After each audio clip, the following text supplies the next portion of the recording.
Tonight, we're at the Howl, the dark, daring nightmare transformation of Mead Open Farm, just outside Leighton Buzzard. What began as a family-friendly farm attraction has over the years evolved into one of the UK's most talked about Halloween scream parks, now celebrating nearly a decade of frights. It might be the smaller sibling to Tully's Shocktoberfest, but don't let that fool you. This one's got plenty of bite. From brand new attractions like the 1920s inspired Shriek to a full circus tent, live DJs, street theatre and much more fire than you'd ever expect to find on a farm, this is the Howl 2025. As you arrive, the Howl makes its presence known straight away and setting the tone before you've even stepped inside. Turn the corner into the main food truck stretch and that's where the energy really hits you. Actors everywhere, it's loud, lively and impossible not to get swept up in it. This whole area feels like the heart of the Howl. Packed with food stalls, music and roaming performers, it's where the night really comes alive. And that's the thing, this isn't your average farm anymore. It's a full-on Halloween village built across the Mead Open Farm site, covering nearly everything except the daytime play zones. Compact but bursting with atmosphere. You start to realise how much they've managed to pack into the site. It feels alive from end to end. Every path, every corner, something's happening.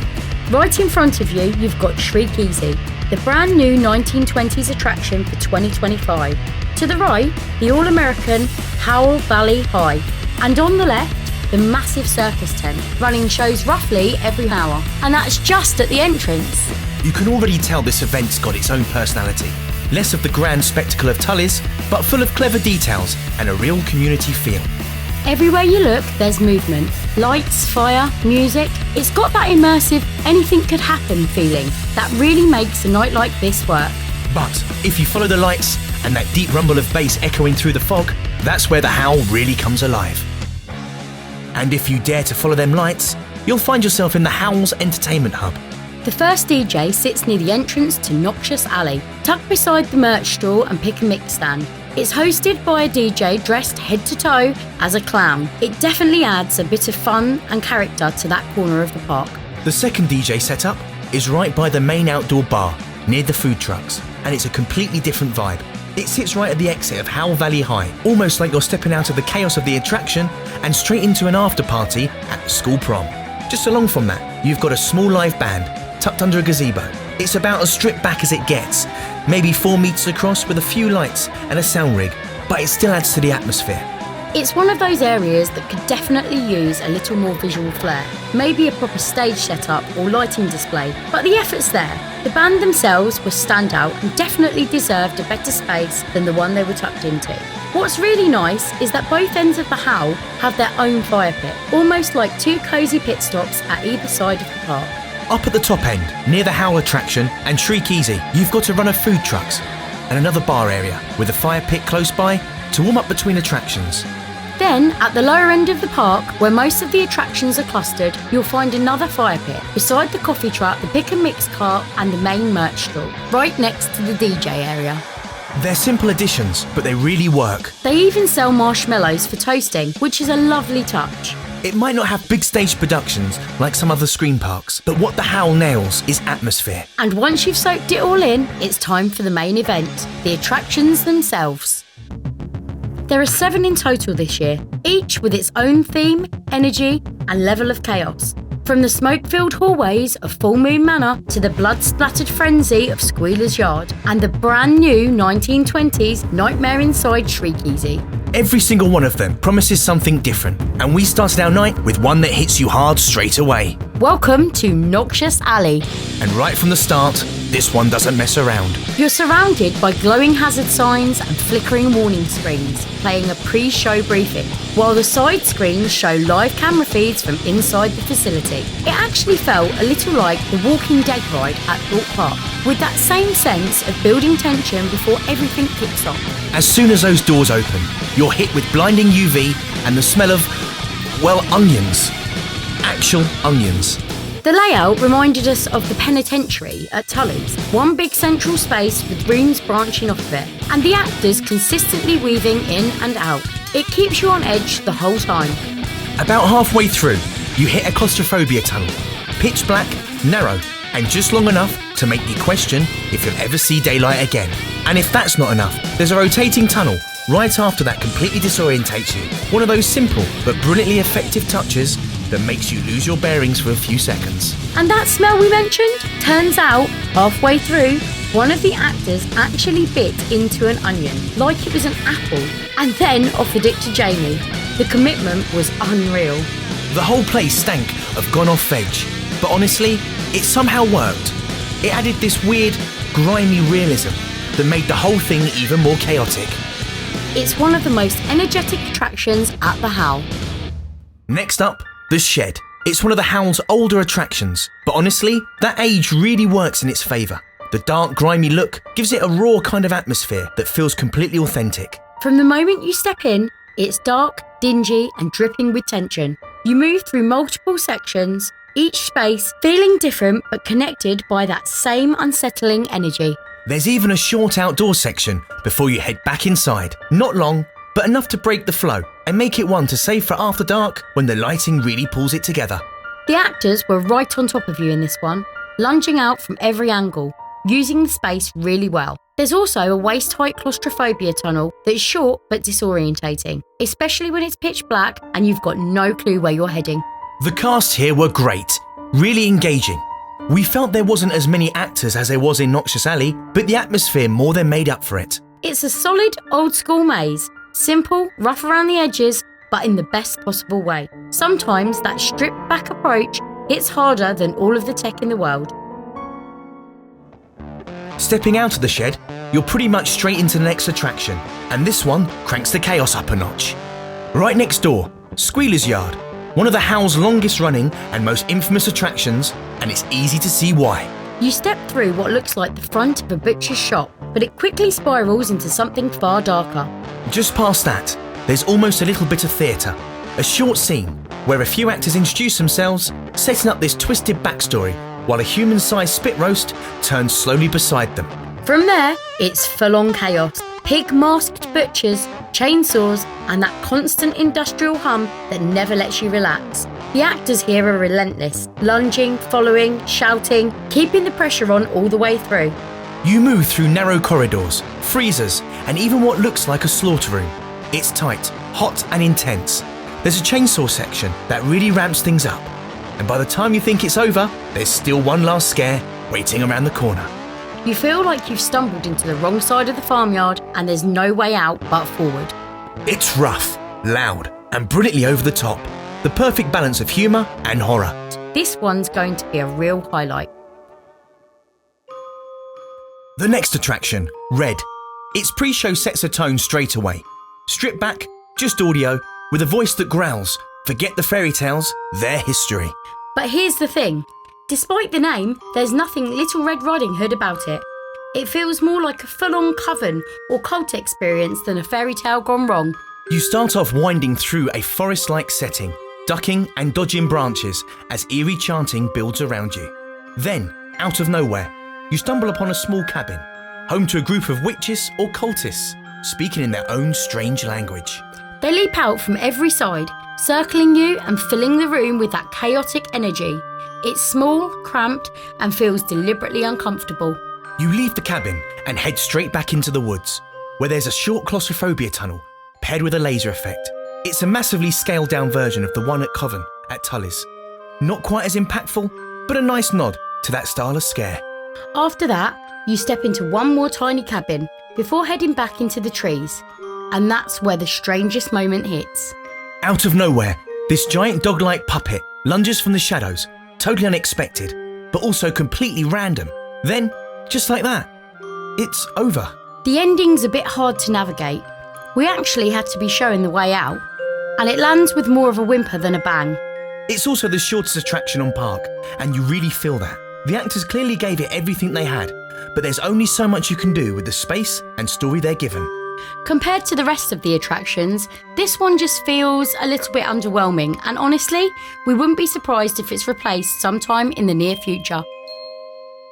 Our next stop, Full Moon Manor, a haunted hotel-style attraction that on paper has a brilliant concept. It starts strong. You walk into a detailed check-in area with an in-character host setting the scene. Screens flicker behind the counter and the tone feels theatrical, almost like a mini stage show before the scares begin. From there, you're ushered into a lift, complete with side screens, showing the floors ticking past as you descend. It's a great idea and feels like something straight out of a Universal pre-show, just not quite as polished in execution. When we went through, there wasn't any sound playing, so the tension dipped a little. We were left standing there for around a minute, wondering what was supposed to happen. It felt like maybe they'd forgotten about us for a moment. Once you're out though, it's a great setup. Winding corridors, numbered doors, and a mix of domestic horror and chaos. The real surprise comes when you hit the staircase and realise the maze runs on 2 levels. Upstairs is a wedding gone wrong. Blood-splattered decorations, toppled tables, and an eerie stillness. It's theatrical, creative, and gives the whole maze a sense of story. When you head back down to the lower level, things get darker, literally. You move through a series of hotel rooms and corridors drenched in red light, past overturned furniture and a bathtub filled to the brim with blood.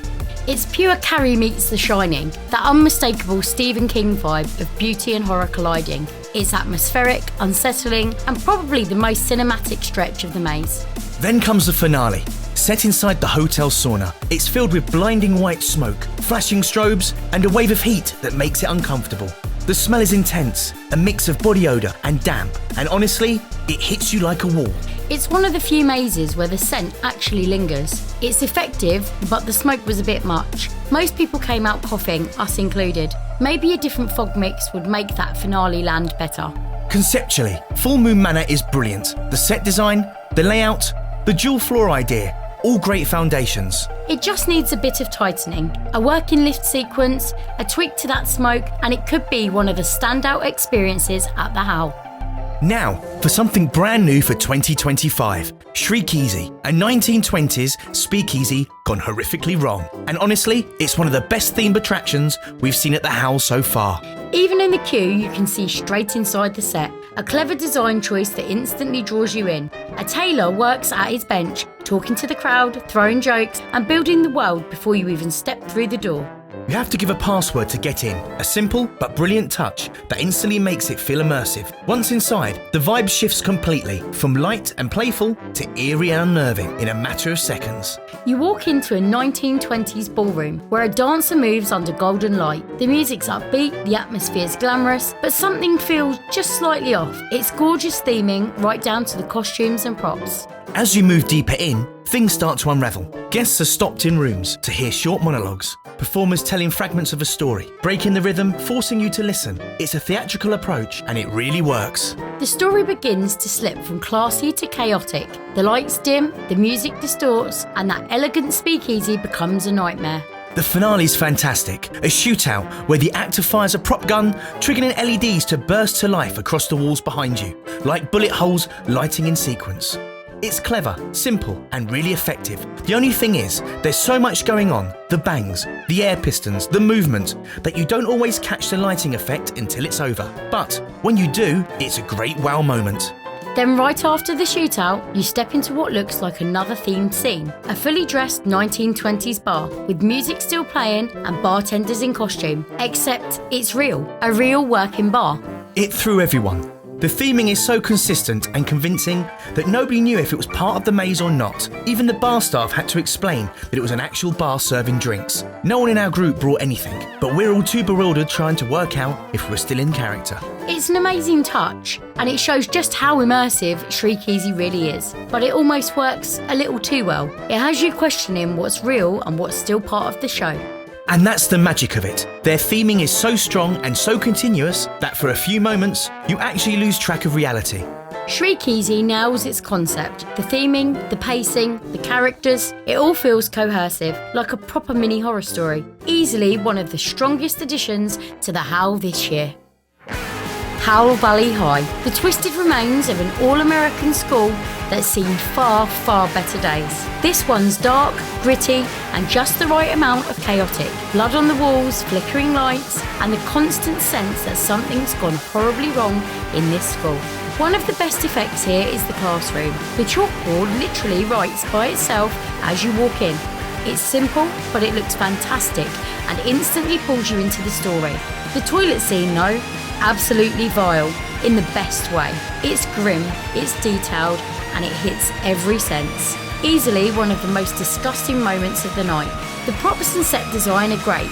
Lockers, gym gear, even the smell of old classrooms. But we would have loved to see a bit more backstory from the actors. A few really nailed their roles, fully committed and full of energy, but others felt, well, a little flat. You can tell the world they've built here is great. It just needs a little bit more life from the cast to really sell it. Still, it's a solid maze with some brilliant visuals, and coming out straight into the DJ area makes it feel like the prom's still going, just in a very different way. Away from the screams and scares, the Howl also offers something a little different. A full indoor circus show that runs throughout the night. It's the perfect option if you need a break from the mazes or want to sit down for a bit. The show's indoors, warm and packed with energy. Everything from comedy and acrobats to a few jaw-dropping stunts. And unlike Tully's, this one's a full sit-down show, so you can properly relax, grab a drink and catch your breath before heading back into the chaos. It's also a great pick if you're visiting with friends or family who might find the mazes a little intense. Just a heads up though, while most of it's fun and high energy, some of the humour definitely leans on the adult side, so it's also worth keeping that in mind if you've got younger guests with you. It's a fantastic addition that rounds out the night. Something completely different from the chaos outside, but still very much part of the Howl's atmosphere. After all that running, screaming and dodging chainsaws, it's definitely time to refuel. And honestly, the Howl's food and drink offering really surprised us. You'll find everything from classic burgers to hot dogs to donuts, mac and cheese and hot coffee. Prices are really fair too, not your usual theme park shop, which is always a win on nights like this. There's a full stretch of food trucks by the top end of the park, plus down near Squealer's yard and Noxious Alley. Each one has its own vibe, from hearty comfort food to quick coffee stops. We grabbed a portion of mac and cheese, which was a really decent size. We also tried the bacon cheeseburger, which was flavoursome, and followed it up with some really nice fresh sugar donuts that are made to order. The trucks themselves aren't themed specifically for the Howl, but they blend in really well and keep that autumn fairground feel alive throughout the site. It's a perfect way to take a breather, grab a drink, sit by the fire, and just watch the chaos unfold around you. You're still part of the show, even when you're off your feet. And of course, that surprise bar Shriek, a brilliant, if slightly confusing touch. It really shows just how much effort the Howl team puts into blending the event into the wider farm atmosphere. And that's the Howl 2025, a smaller part than its bigger sister Tully's, but what it lacks in size, it more than makes up for in spirit. What really stands out here is the atmosphere. It's close-knit, full of personality, and feels more like a community of performers and guests than just an event you attend. Everywhere you turn, something's happening. Every attraction has its own flavour. Noxious Alley brings the chaos, Full Moon Manor brings a cinematic horror, and Shriek, well, that one blew us away. Our maze of the night, hands down, goes to Shriek. It's immersive, stylish, and so well executed that it blurs the line between fiction and reality. It's exactly the kind of creativity we love to see at these events. The Howl feels like it's really found its identity, not trying to outscale anyone, but focusing on the storytelling, character, and atmosphere. It's an event that knows exactly what it wants to be. If this is where the Howl's heading, we're excited. It's bold, it's theatrical, and it's only getting better each year. As always, don't forget to like, subscribe, and join us next time, because here, we don't just visit the theme parks, we're living the theme. If you enjoyed this video, make sure to give it a thumbs up, subscribe to Living the Theme, and hit that bell icon so you never miss an update. Until next time, keep living the theme.